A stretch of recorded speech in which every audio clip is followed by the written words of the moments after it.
ထူးချွန်ထက်မြက်တဲ့ဆရာကောင်းဆရာမြတ်ဆိုတာတယောက်ဖြစ်ဖို့ဘာတွေလိုအပ်လဲ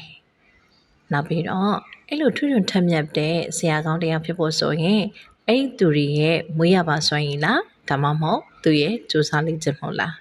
ဟုတ်ပါတယ်ကျမတို့ကထူးချွန်ထက်မြက်တဲ့ဆရာကောင်းတယောက်ဖြစ်ဖို့ဆိုရင်သူဟာကျောင်းသားကျောင်းသူတွေရဲ့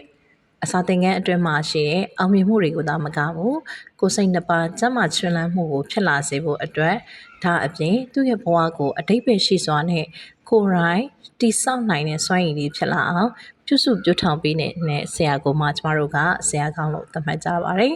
ဒီလိုမျိုးထူးချွန်ထက်မြက်ပြီးတော့ကျွမ်းကျင်ပြေဆုံးမှုတွေနဲ့ပြေဆုံးတဲ့ဆရာကောင်းတစ်ယောက်ဖြစ်ဖို့အတွက်ဆိုလို့ရှိရင်သူဟာဘာတွေကိုသိနေဖို့လိုအပ်ပါလဲ